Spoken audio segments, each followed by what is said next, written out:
What's up, Eagles fans? Amy Campbell, Fran, Duffy, back again with Eagle Eye in the Sky. And the Vikings are coming to town this week, which is going to provide for a really interesting matchup, especially there in the trenches. A lot of emotion there for both of these teams as well. Now, when we talk about this Vikings defense, a lot of attention gets put on Mike Zimmer's pressure scheme and just how difficult it is to match up against. So let's take a look, Fran, about what makes it so difficult to stop. Yeah, really, I think the way to properly do this, Amy, is really just kind of break down what happens in protection, because that's what Mike Zimmer does. On a weekly basis, he looks at the offensive film for the opponent and he says, this is how they like to protect a certain way. Let's find a way to break that down. So most protections, and this is a game against Green Bay, are going to be split into two sides. You're going to get a man side and a zone side. So what does that mean? You're going to have one side of the offensive line that is going to be zone blocking one direction. So they're going to be responsible for whatever defender or color is in that outside gap. So you're going to see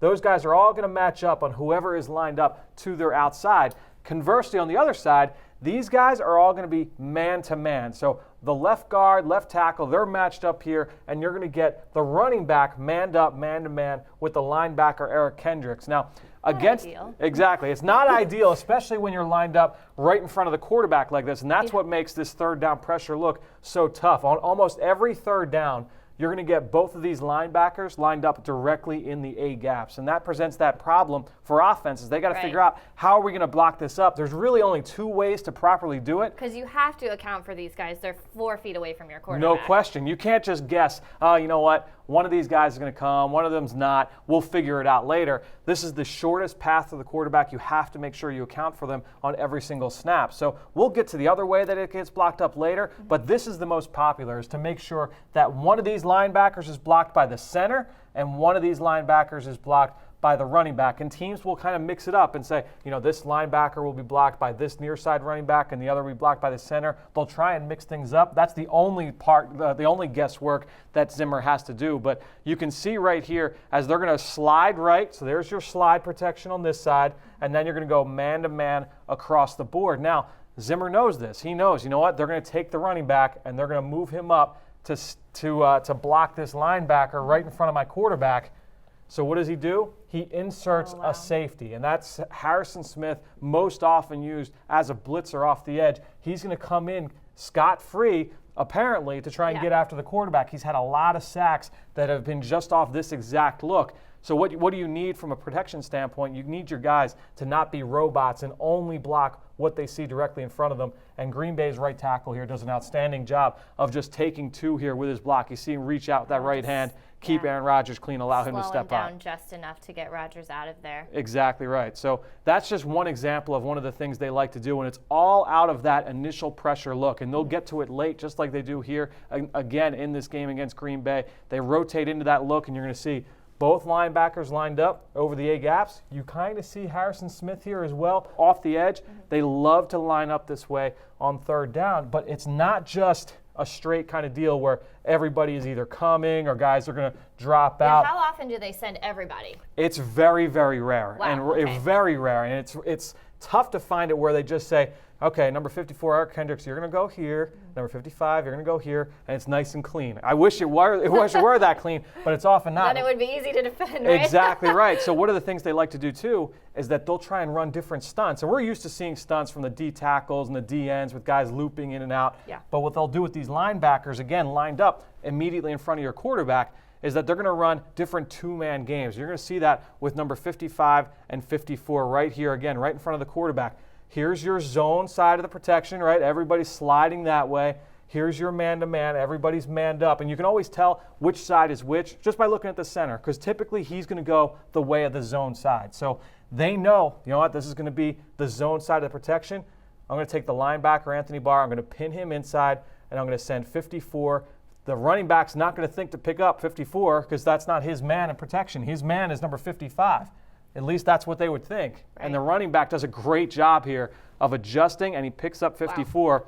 The problem is that 55 is able to get free. You get a DN getting home one-on-one. That's the other part of this thing, Amy, is that with all that stuff going on the inside, all of your DNs, but they've got some studs off the edge. Donnell Hunter is outstanding. I know you love him. Yeah, Linval Joseph is a very good player. Yeah. All those guys, they all have one-on-ones because you're so focused on what's going on with those two backers. A lot going on there. So now we've got some of the intricacies of how they do this.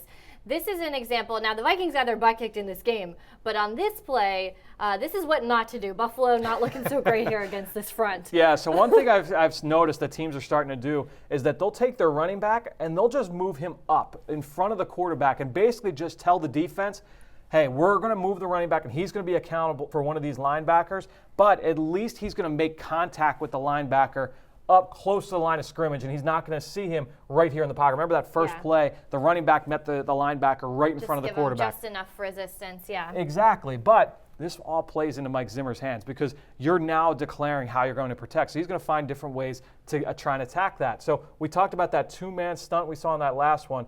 This time, it's not going to be a two-man stunt. This time, you're going to see both linebackers come, but it's going to be a three-man stunt. The D tackle is going to loop around, and what happens is you're going to get a defensive tackle one-on-one with a running back. This is not going to go well. I'm going to let this go in slow motion, and I might bring it back so you can see it full speed. This is not going on his highlight reel. It doesn't go well. I've never seen a grown man really tossed out of the way like that before. But again, the linebacker gets home, and he gets home for a sack on the rookie quarterback, Josh Allen. The D tackle's there to clean it up.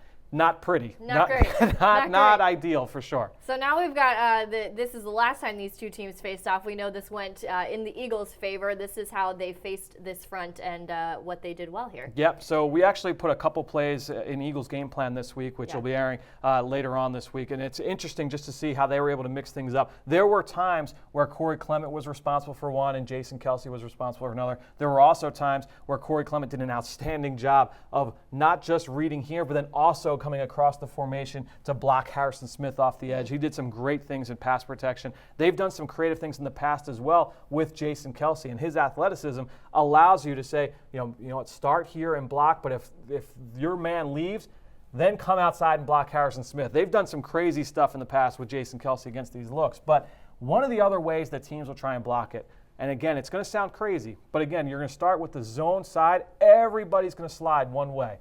So the entire offensive line slides right, and you're going to have Corey Clement come man-to-man on a defensive end. Now, that's not ideal. Right. The defense likes that idea, a defensive end one-on-one with a running back. But you're going to do that in the quick game or in the screen game. So you're going to see Nick Foles here take the snap. This is in the NFC title game, and they're just going to go, and Foles actually calls this play out, and he's going to throw a quick screen to the outside. It's 3rd and 7. They go 8 yards. They get a first down. So those are the kinds of things you're going to see. Sometimes you're going to get that full slide. You're going to get the running back involved. But this is a huge game plan week here for this Eagles offense. That's Carson Wentz, all the running backs, Jason Kelce, the O-line. They have to be ready for those double-A gap looks. Well, and to me, this is the matchup to watch in this game because we've been talking all week about protecting the quarterback and pass protection there with some of the miscues we've seen against a front. A very tough test for the Eagles in what's probably a bit of a revenge game for the Minnesota Vikings. And we really look forward to this matchup and especially the trenches.